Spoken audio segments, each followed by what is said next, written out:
पर जब पुलिस हमको पटक पटक के मारी तो मुझे सज़ा दिया जाए, फांसी भी सज़ा हो तो मुझे स्वीकार है। लेकिन अगर मैं गुनहगार नहीं हूँ तो मुझे जवाब चाहिए, मुझे इंसाफ चाहिए कि मेरे मौत पर आक्रोश ना हो और उस पर कोई ऐसा अराजकता या आक्रोशित होकर के आंदोलन ना हो। This was the man sitting in front of you. He is having good muscles. Why I'm saying good muscles? Two of the policemen, उनके हाथों में लाठियां थी, वो लाठी चार्ज कर चुके थे. He snatched those sticks from those policemen hands. माध्यम से देखिए कि कैसी इनकी स्थिति हो गई है। 10 तारीख से लगातार हम लोग बातचीत करने का प्रयास कर रहे थे, लेकिन मीडिया को यहाँ पर अलाउड नहीं किया गया था, नहीं आने। मेरा ऐसा स्थिति आया था कि मैं मर जाऊंगा, एक बार हार्ट अटैक का और एक बार ब्रेन हेमरेज। ये पहला आंदोलन नहीं है कि जिसमें जो है ये भूख हड़ताल की, इससे पहले भी जो है कितनी लाठियां चली है इन पर, कितना केस हुआ है, कई बार जेल गए हैं। आज स्थिति ये आ गई है कि ये आदमी जो है जिंदगी और मौत के बीच में खड़ा है। कब तक भूख हड़ताल ऐसे जारी रखिए, क्योंकि आपका स्थिति बहुत खराब हो चुका है दादा, बहुत ही जो है। देखिए, मैं एकदम बार बार कह रहा हूँ, एक बात को हमको बार बार बोलने के लिए मजबूर मत करिए। इस वक्त मैं जिंदा रहूँ या न रहूँ ये इम्पोर्टेंट नहीं, क्योंकि मैं जिस आज़ादी पे गर्व करता था वो आज़ादी दिखाई नहीं पड़ रहा। लेके जाने का पूरा तैयारी था, लेकिन अचानक 9:30 बजे पता नहीं क्या ऐसा होता है कि एग्रेशन मोड में सारे पुलिस प्रशासन टूट पड़ते हैं, एक साथ धक्का मुक्की शुरू करते हैं। हमको कमरा के अंदर धकेल करके बाकी सबको बाहर करके बाहर से लॉक करने का प्रयास किया जाता है। हमको बहुत कमजोरी हुई, उसके बाद फिर हम बिस्तर छोड़ करके हम बाहर लेट गए कॉरिडोर में। जब रोकने का प्रयास करते हैं हमारे सहयोगी तो उनको पटक पटक के मारा जाता है।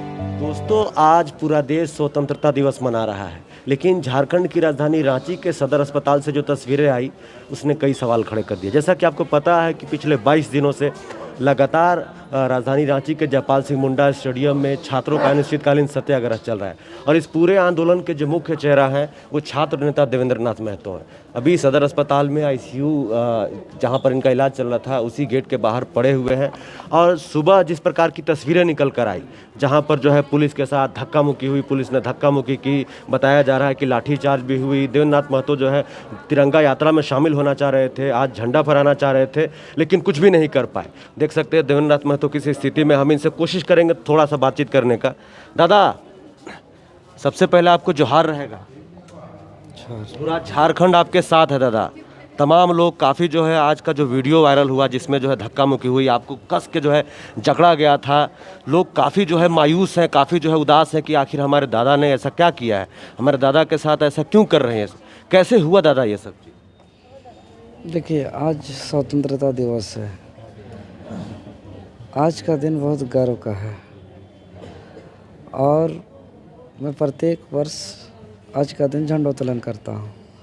तो पहले से कार्यक्रम था झंडोत्तोलन करना, तैयारी हो चुकी थी जयपाल सिंह मुंडा स्टेडियम में, और 2 दिनों से मैं निवेदन कर रहा था। डॉक्टर कल बोले कि कल तो आपको जाना है झंडा फहराने, कुछ और टेस्ट हम करते हैं, कल आपको भेजना है झंडा फहराने। एक्स्ट्रा टेस्ट भी हमको किया गया, शुभकामना भी दिया गया कि जाइएगा झंडा फहरा के और अपना ध्यान रखिएगा। प्रशासन भी बोले कि आपको लेके चलेंगे, गाड़ी मंगा रहे हैं। लेके जाने का पूरा तैयारी था, लेकिन अचानक 9:30 बजे पता नहीं क्या ऐसा होता है कि एग्रेशन मोड में सारे पुलिस प्रशासन टूट पड़ते हैं, एक साथ धक्का मुक्की शुरू करते हैं। हमको कमरा के अंदर धकेल करके बाकी सबको बाहर करके बाहर से लॉक करने का प्रयास किया जाता है। जब रोकने का प्रयास करते हैं हमारे सहयोगी तो उनको पटक पटक के मारा जाता है, जो तस्वीर आप लोग सब देखे। उसके बाद 2 घंटा तक सिर्फ टाल मटोल किया गया कि हम पेपर बना रहे हैं, ये कर रहे हैं, वो कर रहे हैं। फाइनली बोला गया कि आप नहीं जा सकते हैं। मारपीट हुई देवेंद्र नाथ महतो से। एक भूखे प्यासे दुबला पतला आदमी, मैं अपने जीवन और मौत का जंग लड़ रहा हूँ। हमको बहुत कमजोरी हुई, उसके बाद फिर हम बिस्तर छोड़ करके हम बाहर लेट गए कॉरिडोर में। और हम यही कह रहे हैं देशवासियों को कि जिस आज़ाद भारत के लिए अपना महत्वपूर्ण जीवन कुर्बानी भगत सिंह ने दिया, सुभाष चंद्र बोस ने दिया, खुदीराम बोस, चंद्रशेखर आज़ाद, बिरसा मुंडा ने दिया। क्या उसका कुर्बानी से आज़ाद हुई भारत, क्या उसका सपनों का भारत है? क्या अंबेडकर, गांधी, बिरसा का सपना का भारत है? हम तो एजुकेशन सिस्टम को सुधार के लिए आंदोलन कर रहे हैं। 14 दिनों से भूख हड़ताल में हैं। गांधी के चरणों से इस आंदोलन का शुरुआत किए हैं। जयपाल सिंह मुंडा के चरणों से आंदोलन को आगे बढ़ा रहे हैं।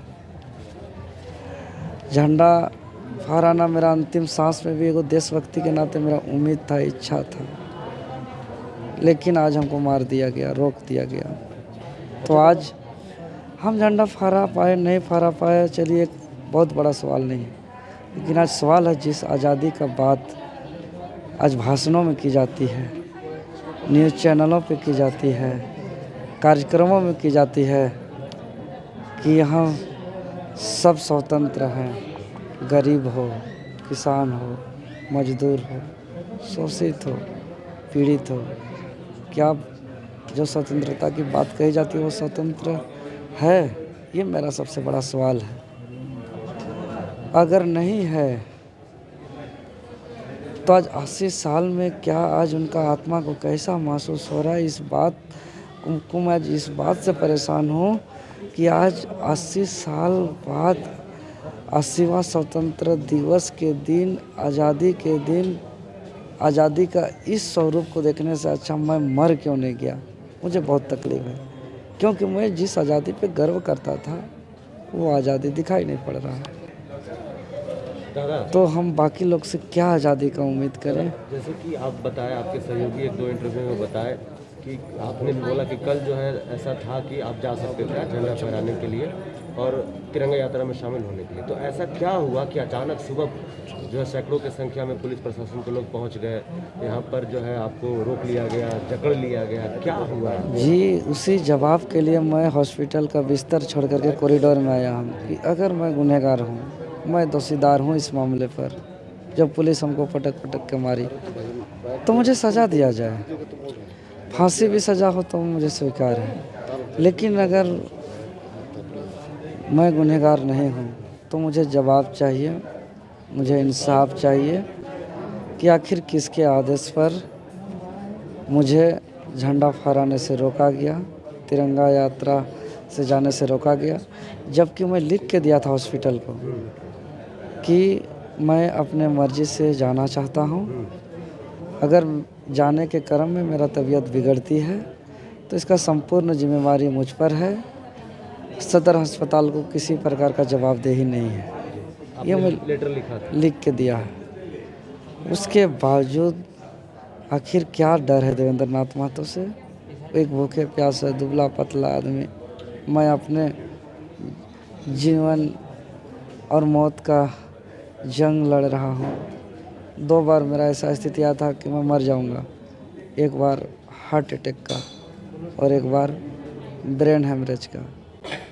इस भूख हड़ताल के दौरान संभल के, अगर उस वक्त नहीं संभलता हार्ट अटैक और दिन ब्रेन हेमरेज का, शायद हम मर जाते। दादा आज भूख हड़ताल का 14वां दिन है आपका। कब तक भूख हड़ताल ऐसे जारी रखिए, क्योंकि आपका स्थिति बहुत खराब हो चुका है दादा, बहुत ही जो है। देखिए, मैं एकदम बार बार कह रहा हूँ, एक बात को हमको बार बार बोलने के लिए मजबूर मत करिए। इस वक्त मैं ज़िंदा रहूँ या ना रहूँ ये इम्पोर्टेंट नहीं है। करोड़ों नहीं नहीं नहीं नहीं नहीं नहीं नहीं, ये भूल मत करिए महोदय। करोड़ों अरबों आबादी है, एक आदमी चला जाएगा आएगा, बहुत बड़ा फ़र्क नहीं है। मैं मर भी जाऊं तो मेरे चाहने वालों को, देशवासियों को, राज्यवासियों से मैं अपील करके जा रहा हूं कि मेरे मौत पर आक्रोश ना हो और उस पर कोई ऐसा अराजकता या आक्रोशित होकर के आंदोलन ना हो।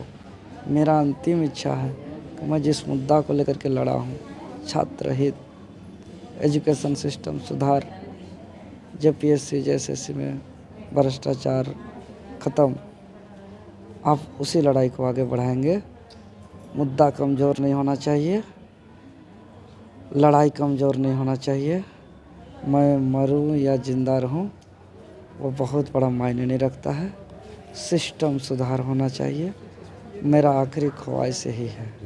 दर्शकों, ये देवेंद्र नाथ महतो हैं, ये छात्र नेता हैं। देखिए, जो झारखंड के लोग हैं इनको जानते हैं, झारखंड से बाहर भी तमाम लोग इस वीडियो जो है इनके बारे में भी देख रहे हैं। आपको बता दें, झारखंड में शिक्षा को लेकर आंदोलन हो, छात्रों को लेकर आंदोलन हो, चाहे जेपीएससी का मुद्दा हो, जेएसएससी का मुद्दा हो, तमाम मुद्दों पर जो है ये सबसे आगे रहते हैं। ये पहला आंदोलन नहीं है कि जिसमें जो है ये भूख हड़ताल की, इससे पहले भी जो है कितनी लाठियां चली हैं इन पर, कितना केस हुआ है, कई बार जेल गए हैं। आज स्थिति ये आ गई है कि ये आदमी जो है ज़िंदगी और मौत के बीच में खड़ा है। तो राज्य सरकार को सोचना चाहिए, समझना चाहिए और वार्ता करना चाहिए। विजुअल के माध्यम से देखिए कि कैसी इनकी स्थिति हो गई है। 10 तारीख से लगातार हम लोग बातचीत करने का प्रयास कर रहे थे, लेकिन मीडिया को यहाँ पर अलाउड नहीं किया गया था, नहीं आने दिया गया था।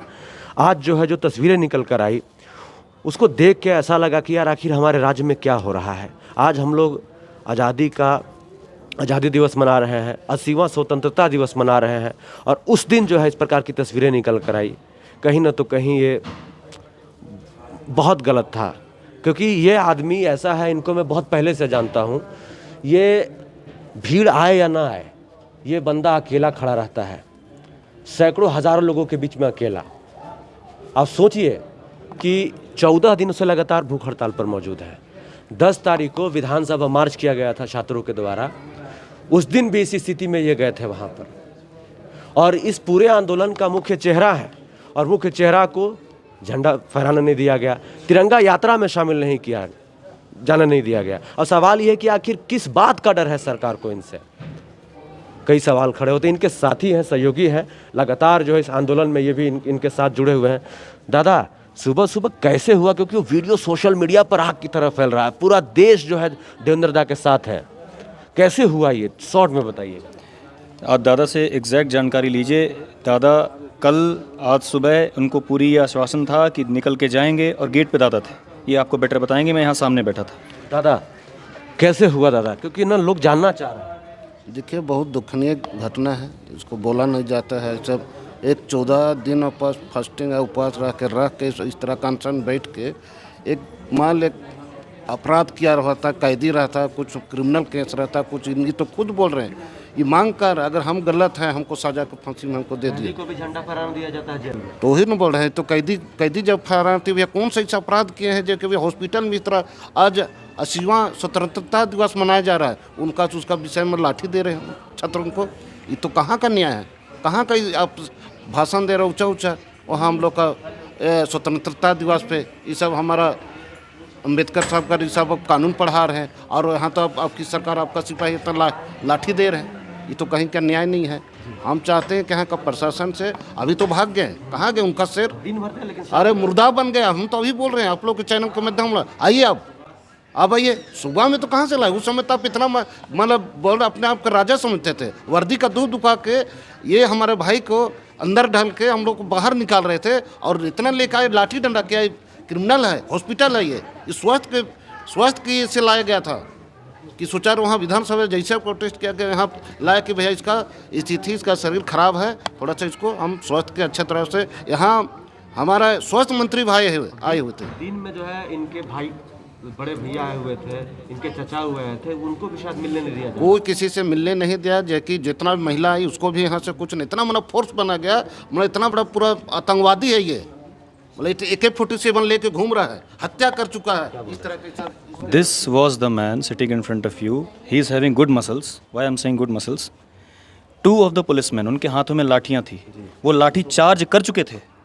देवेंद्र नाथ महतो जो है हॉस्पिटल के कॉरिडोर में पड़े हुए हैं। यहाँ पर भी जो है ये कह रहे हैं कि भाई हमको न्याय चाहिए, और ये सीधे तौर पर इन्होंने ये कहा कि आज भूख हड़ताल का 14वां दिन है, मेरी जान भी चली जाएगी तो भी मैं भूख हड़ताल नहीं तोड़ूंगा। क्योंकि यहाँ पर स्वास्थ्य मंत्री इरफान अंसारी साहब और भी कई नेता यहाँ पर आए, इनसे बातचीत करने की कोशिश की, लेकिन इनका कहना है कि भाई जब तक झारखंड के छात्रों को न्याय नहीं मिलेगा मैं ऐसे ही रहूँगा, भले मेरी जान क्यों न चली जाए। तो झारखंड वासियों, ये देवेंद्र नाथ महतो है, इनके चेहरे से आप वाकिफ़ हैं। जो आज इनके साथ हुआ वो बिल्कुल नहीं होना चाहिए। एज ए पत्रकार मैं कह रहा हूँ, बिल्कुल नहीं होना चाहिए।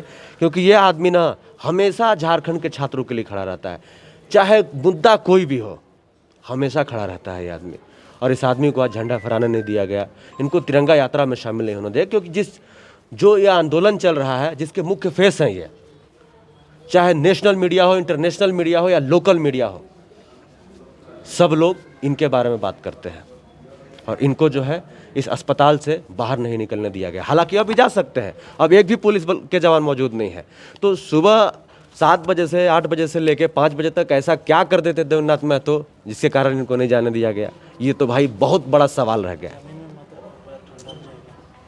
तो वीडियो में बने रहने के लिए धन्यवाद दर्शकों। जोहार, नमस्कार।